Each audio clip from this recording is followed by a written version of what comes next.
U.S. Secretary of State Mike Pompeo on April 29 told Turkish counterpart Mevlut Cavusoglu that the U.S. is seriously concerned by Ankara''s decision to buy Russian S-400 surface-to-air missile batteries. NATO member Turkey is going ahead with the acquisition even though the hardware is not compatible with the Western military alliance's defenses. The secretary underscored the seriousness of U.S. concerns. If they, Turkey, go ahead, a senior U.S. official said after a meeting between Pompeo and Cavusoglu on the sidelines of a NATO foreign ministers' session in Brussels, Reuters reported. He asked Cavusoglu to closely consider NATO interoperable systems, the official added.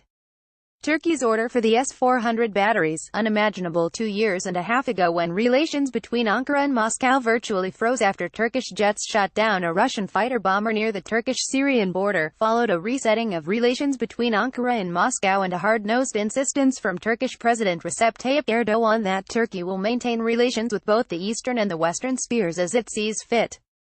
On April 26, a bipartisan group of U.S. senators moved to block Turkey from receiving F-35 Lightning II fighters over the imprisonment of American pastor Andrew Brunson. Donald Trump tweeted support for the on-trial Brunson on April 19.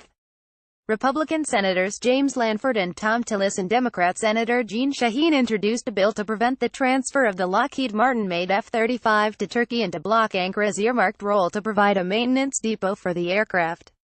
Sensitive F-35 technology. Lanford reportedly described Erdogan, who is able to rule by decree under Turkey's still-in-effect 22-month-long state of emergency, as continuing down a path of reckless governance and disregard for the rule of law, meaning the transfer of sensitive F-35 technology to his government would be increasingly risky. Turkey's strategic decisions regrettably fall more and more out of line with, and at times in contrast to, U.S. interests, he added.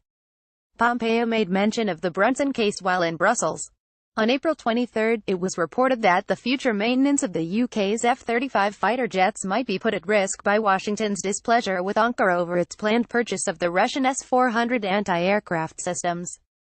The Register reported, U.S. government official Aaron Wes's Mitchell threatened action if the Middle Eastern, European nation completed its purchase of Russian S-400 anti-aircraft defense systems, according to Flight Global, which reported the Assistant Secretary of State for European and Eurasian Affairs as saying during a U.S. Congress session, this is because Turkey is an F-35 customer.